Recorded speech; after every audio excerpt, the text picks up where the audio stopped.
In your crystal ball, do you foresee needing booster shots every year? And obviously with new variants as they come, we have another question about variants, so I'll save variant talk for later. But do you foresee needing booster shots every year like the flu? Anyone? Who wants to jump in first on this one? I'd like to hear Mark's opinion on that. Yeah, I don't think we know yet, but I would think that's very possible unless we can reach herd immunity to the point where the overall disease burden is low enough where we're not seeing the caseload. I think that's what's really important. Right now, what we're seeing, and the reason we're pushing it so hard, is because we have a significant caseload, and that the more cases you have, the bigger the spread is, the more cases that you'll have, sort of like watching a campfire turn into a forest fire. But if we can kind of get this back to campfire realm, like where we felt super comfortable in the maybe middle or earlier part of the summer, which felt really great for a second when we felt normal again, then I feel like, you know, those variants might not become so prevalent or so persistent. And I could see the variants becoming less of a concern, not having the booster so often. But I'm not, Dr. Levine, you probably have more national information coming along those lines to give us on that. A little bit, but you know, this is a part of when you have a new virus and it's a pandemic where sometimes we just have to be patient and see how things go before we can answer the question. So nobody knew we were going to recommend boosters at this time until we had scientific data that showed that antibody levels were waning and that people could use a boost in their immunity. And having said that, some people interpret that as, oh, these vaccines are no good. But the reality is we have a number of vaccines that are given every day in medical offices that required a 3-dose startup. So this isn't that novel in that regard.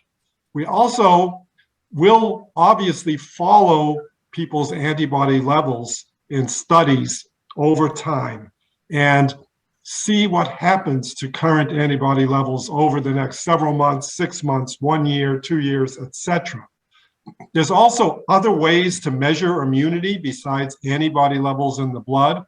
And as we get more sophisticated in learning how to do that, we may learn that it doesn't really matter what the antibody level is. It has to matter what other types of cells that fight infections are doing in your body. And we may have ways to measure your response to infection and better understand when you would need a booster. Keep in mind, there are some vaccines you got as a child that you never get again in your life. And there are other vaccines like the flu shot that we just automatically give every year because we know that there's mutations in the flu virus. And we want to make sure we are up to date with giving you the most protection that we can for what we anticipate will be out there in any given flu season. So there's not a lot of certainty about when's the next booster going to come, but at the same time, there'll be a lot of real data-driven and science-based recommendations when we get that information. Now, I heard something in there about variants too. So we do want to recognize that one of the actual real, I think it's fascinating parts of our new technology with the messenger RNA is if a variant, God forbid, and I'm not saying anything about Omicron because we don't have that information for another week or two, but if there was a variant that came along that actually could escape the vaccine, we could insert a new piece of messenger RNA into that vaccine that was tailor-made for that variant. And that's one of the nice parts of that technology. It's estimated somewhere about 6 weeks to make that happen, and then extra time to sort of do all the distribution and the logistical part of getting vaccines to people. But it is within the realm of possibility if that were needed. But just keep in mind, prior to Omicron, we've been through a handful of variants, and including the current Delta one, and we've never had to tweak the vaccine at all. It's still been very, very effective at whichever variant came along, especially when you look at not just does it prevent you from getting infected? Because that's the low bar. But the real high bar is, as Dr. Hogenkamp was talking about, does it prevent you from ending up so sick that you might be in a hospital, in an ICU, or God forbid, perish from the virus completely? So we'll see what Omicron does, but at the present time, there's been no need to really manipulate the RNA in any way. It's been effective. Great, thank you. And I think both Dr. Levine and Dr. Marvin touched on a little bit that we, right now we are in a bit of a brush fire instead of a campfire or a forest fire. I can't remember what the analogy was, Katie, but what this question has to do with that. And actually Dr. Hogenkamp and I were speaking a little bit before we started, and he had a great answer. So I'm gonna aim this at him and then let everybody else answer. Why is it that Vermont has one of the highest or the highest vaccination rate, and yet we have such an increase in cases and hospitalizations in the state?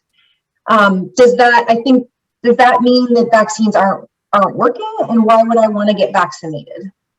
So we talked about that early, Stephanie. So thanks for bringing that question up again. And so I would give you kind of three answers to that. The first answer is, I remember when the H1N1 flu came around. I remember hating to go to work.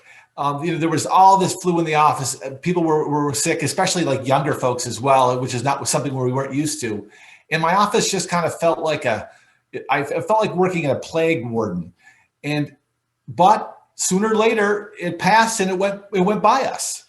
And so the first answer to that question is, this is our first real turn with the pandemic. We have lived such a charmed life in Vermont for the majority of this pandemic, but now it's finally hitting us. And sooner or later, it had to come. Just like the flu circulates around the world, we were going to have our turn with the virus at some point. And the reason it happened now, I think, is because of the Delta variant. The Delta variant is extremely transmissible. And as people's immunity wanes after their vaccine, they're more likely to get it and pass it on. Now, again, these people who are fully vaccinated, as I mentioned earlier, they're not getting really sick. They're not going to the hospital. Or the great majority of them are not going to the hospital. They're not going to the ICU. They're not dying, but they are getting sick and passing it along. And so I think the second reason that we're having it now is because of the Delta variant. And the third thing is just the time of year. In the summer, I was going to cookouts and spending time outside and playing golf. And now people are congregated indoors. And this is why all the cold and flu seasons, they're this time of year for us. So for those three reasons, we're having a spike here. But one of the things that we should keep in mind is look at the rates of hospitalization, look at the rates of ICU admission, look at the rates of death. Our hospitals are full right now. They for sure are. I talked to the CEO of our hospital just recently, and he was like, "Listen, Peter, impress upon the listeners that this is something that's not just there are people with more than minor cases. We have so many cases that we've had. What about 600-700 a day, Mark? Somewhere in that range recently? Even a small percentage of that is a significant number." Yeah, I suspect we will tomorrow morning have 600 a day, but we've had more than 340 per day. Okay. Well, I'm wondering about the effect of Thanksgiving, a holiday kind of thing, which is like 4 or 5 days ago. Yeah, we're going to see that tomorrow. Yeah. So for those three reasons, that's why we've seen this wave of COVID in Vermont. But what I tell people is the vaccine is keeping you safe. Even if you're getting a minor illness, it's keeping you out of the hospital, it's keeping you out of the ICU, it's keeping you alive. Get the vaccine, get boosted. I have really seen, Mark, and I'm curious what you've heard about this. We've seen maybe like the 5-6 month level, people who are 5 to 6 months after getting the vaccine. This is when people are starting to get sick, which tells me that that's a great time for the booster. And now, obviously, moving forward, I don't think we can sustain an every 6-month booster, forever. But hopefully, once we get the virus under control, we wouldn't need to. And to further support your statement, currently, on any given day, 10 to 12% of our cases are over the age of 60. That's a dramatic drop. And that's all because they have the best booster rate. Right. So we're showing, just like we did in the beginning of vaccination back in January, as you vaccinate the older population, their cases go crashing down. So it's really nice to see that. And it's further proof that the boosters are necessary because immunity was waning at that 5 or 6 month mark. And now it needs to be boosted up, and we're getting great results. That's great.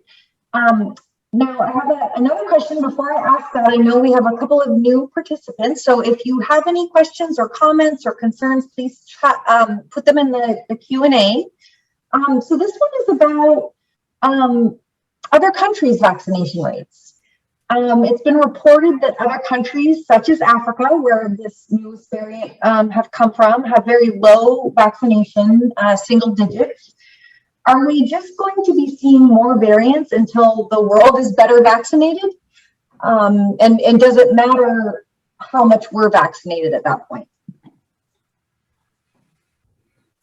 That's what I've been saying for a long time, unfortunately. I hate to be the Grim Reaper, but let's just start within the United States. We almost have 2 countries in the United States. If you look at the Northeast, we are the best vaccinated part of the country, possibly of the world. We have extraordinarily high vaccination rates in the Northeast, which still need to get higher, but they're still quite good. Then you go down to our southern states, where the virus just marched through, caused very, very significant case rates, hospitalization rates, and death rates. Did it in a much faster fashion than it's doing it in the Northeast. But the vaccination rates in those states are like half of what the Northeast has. So even within our own country, we have the potential for that variant strain development to happen. Because you're correct, the more often you can transmit virus from person to person, the more often it has a chance to mutate and lead to a variant strain. There are parts of Africa that have only 2 or 3% of the population vaccinated. That's true of much of the continent. South Africa, where this variant may have come from, has almost a 40% vaccination rate, but clearly that's way too low as well. So that's why you're seeing the Biden administration doing a little bit of pounding on their chest, going, we're sending tons of vaccine, hundreds of millions of doses overseas. And Europe is now doing that as well. And it's really, really important that that happen. I think it's coming a little late, but at the same time, better late than never.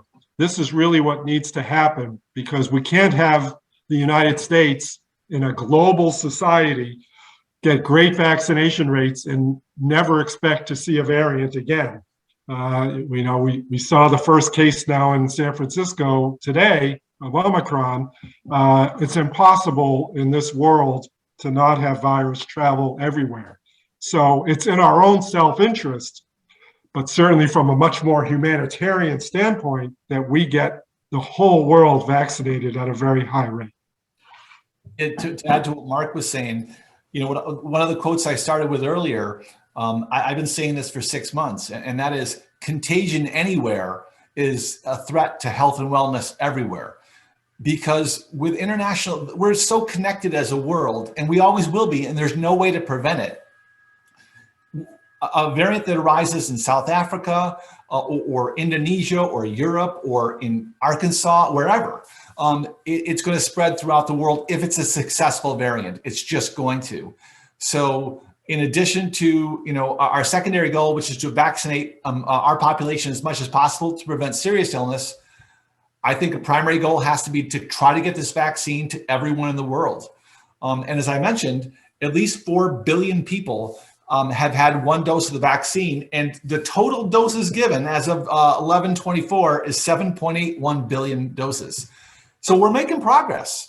And a lot of that vaccine has been either bought by the United States and given to foreign countries or sold by U.S. drug companies at a reduced price. One thing I heard today that I didn't really love reading was that some countries in Africa are now actually sending back vaccine or telling us not to send any more because they are having trouble distributing it. And obviously, we enjoy a great health infrastructure in this country where we have so many doctors' offices and clinics and hospitals. Well, when you don't have that infrastructure that we do, for instance, in some of these third world underdeveloped countries, they're having trouble getting the vaccine out. And so it's not just a question of lack of vaccine. It's a question of lack of infrastructure and also hesitancy on the population to take the vaccine as well. And you might recall that way back in January and February, the United States had that same problem. It was one thing to have Operation Warp Speed and get vaccine developed. It was a whole other thing to do what I call implementation science, actually get it into people's arms. So this country had to learn a lot of lessons as well. We didn't get the vaccination going at a very good rate till quite a few months into it. So we're seeing those growing pains now in places in the world that, as you point out, have less resources than we do. Great. Well, thank you all. And we are out of questions. So what I will ask maybe each of you to do is leave us with some final thoughts about things you want people, our Vermonters, to know, to think about, and to maybe aspire to or be hopeful for. So why don't we start with Dr. Hogenkamp? Okay. So the other day, one of my patients said to me, he goes, "Hey, you must love this pandemic. All this excitement about medicine and this and that. Yeah, you guys are at the forefront of everything." And I said to him, I hate this pandemic as much as anybody else.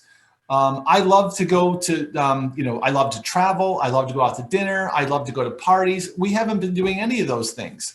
And I hate that as much as anybody else. So if you are a person that wants to get back to life prior to, March 2020, like we all do, it's as simple as getting your vaccine. And again, I'll say, do it for yourself because it's a great move for yourself.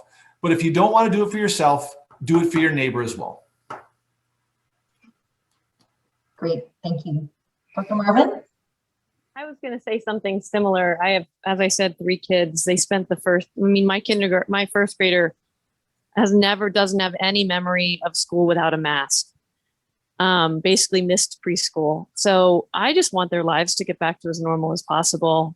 And I know there's a lot of questions and the very good questions about the vaccine, and nothing is perfect. There's no perfect vaccine. There's no perfect system. And we are going to continue to learn things as we move forward that we maybe should have done more of or less of.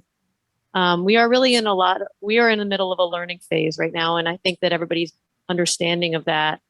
I'm just grateful that in family medicine, we have patients who know us really well as community members, as neighbors, and we can connect with them about all kinds of different things and deliver their babies and take care of their grandparents. And, that established trust in all the corners of our state really can hopefully give people the confidence to ask those really good questions, as I said, and hopefully, diminish any hesitancy that still exists out there. So we just want to keep people healthy. We're not trying to pull anything off on anyone. We want life to go back to normal too, mostly for my kids. Thank you. Dr. Levine? Yeah, I'll take a different tack just to make it some variety. So today, if you look at the case counts, 50% of the cases in Vermont came from Rutland County and Bennington County. That's extraordinary. That's not 50% of the population of Vermont, but clearly we're having a surge of cases in that part of the state. So I just want to urge people who have not chosen to get vaccinated, but I'm thinking that some of the people on the call may actually be vaccinated, but know somebody who is not, whether it's a family member, a friend, what have you. So I just want to help you understand how to deal with that person if you really want to help them. First of all, you don't want to just bring it up. You want to ask permission to talk about it, knowing it could get a little tense, and you don't want to have that really be tense. You want it to be a comfortable conversation. So get permission to talk about it. Try to understand what information this person is using to make their decision to not get vaccinated. Offer to provide some information that you think might be helpful. And don't be judgmental. I think that was said earlier in this call. Don't be judgmental at all. Just sort of accept what they have to say. And most importantly, try to help the person find a reason why vaccination might actually be in their best interest. You know, whether it be getting together with an older family member, whether it be being able to do some activity that they haven't been able to do, just figure that out with the person. And if necessary, and the person gets to the point of thinking, well, maybe I'll do it, help facilitate that. Give them a ride, help them make an appointment, watch their kid, you know, whatever it takes to make that just happen, strike while the iron is hot. So just keep that in mind, because it's not, as we've seen, we've been doing this vaccination for many, many months, and we still have people coming for their very first time here in December now of the year, and we're counting on that to continue. But it's really time for people to pick up their pace a little, knowing what's going on out there. So hopefully those comments are helpful for you. That's great. Thank you so much. And I think the best way is to attend forums like these where you can ask questions, contact your healthcare practitioner, whoever that may be, whatever part of the state you're in. Contact them, ask them questions. They want to hear from you. They want to answer the questions and have a conversation with you. So I thank our panelists. Dr. Hogenkamp, thank you so much for your presentation. Dr. Marvin and Dr. Levine, thank you for joining and helping to answer some of these questions. And we will be sharing this recording, so it will come out through multiple channels. So we very much appreciate you joining us tonight. And with that, I will close it out, and everybody enjoy their evening.